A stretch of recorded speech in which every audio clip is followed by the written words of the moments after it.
Hello po! Nag-live po ulit ako ngayon. Pa-like na lang at saka subscribe po. Ako po si Jasmine po. Po ay katatapos ko lang po ng chemo last sa October 10 sa PGH. Yes.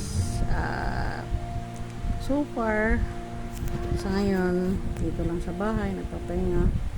After ko ng chemo kasi pag once na 7 session na siya, mayroon kang injection within after chemo 24 hours at 48 hours po. Yun yung Pilgastrin train po. 2 days po yun. Para at least yun yung advice po ng doktor. Ito po, nagpapahinga. Or is medyo nakakain pa naman, pahinga muna kasi medyo malakas yung ng medicine.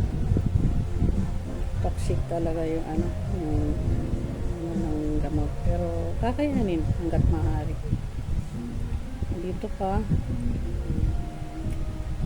laban lang maaari, pero hanggang 8 session lang po ako. Sabi naman ng doktor, so far good naman daw kasi naman reduce na yung yung bukol ko sa breast ko.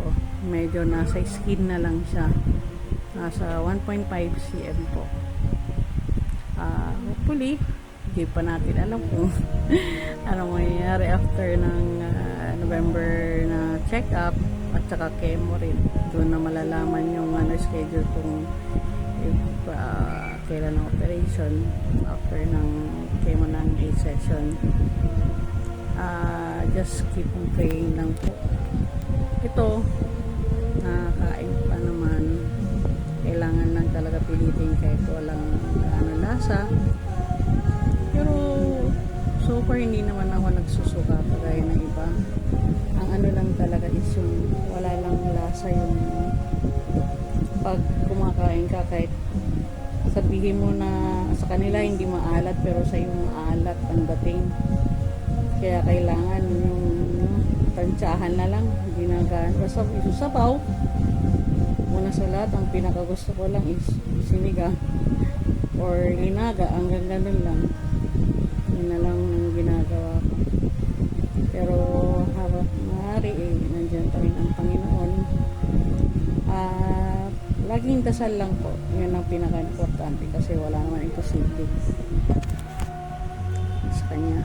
Basta ang inaano ko lang is yung laban lang, kaya natin to, hindi naman ito basta yun lang ang natin. Tapos minsan sa gabi hindi ka makatulog, ewan ko, parang ginigising ka talaga. Ang chemo kasi, ang epekto ng chemo, hindi ka makatulog, gising ka ng gising, medyo 1 oras or mamaya 2 oras gising ka na naman. Tapos so far naman lagi akong umiinom ng maraming tubig para at least ma-dispose ko yung yung toxic. Pero mayroon pa kasi ako iniinom na gamot na parang steroid before and after chemo kasi kailangan inumin yun. Oo, yun din, parang igigising ka rin. Pero at maaari, kaya pa rin. Laban lang, lang, kasi kailangan natin yan. Pagsubok lang naman, lalampasan din natin ito. In Jesus' name, amen. Salamat po sa pagwawatch po ng aking video dito sa YouTube. Paki-like and share na lang po if ever.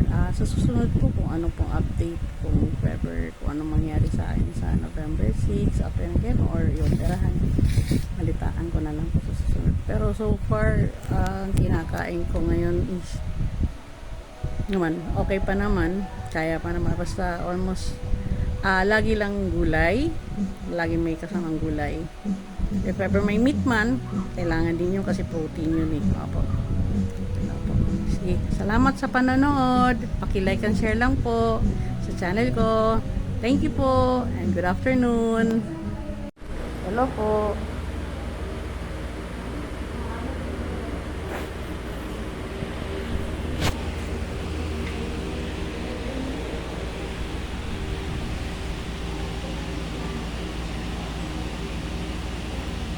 Bawal kasi walang face mask dito. Kailangan may face mask. Hi.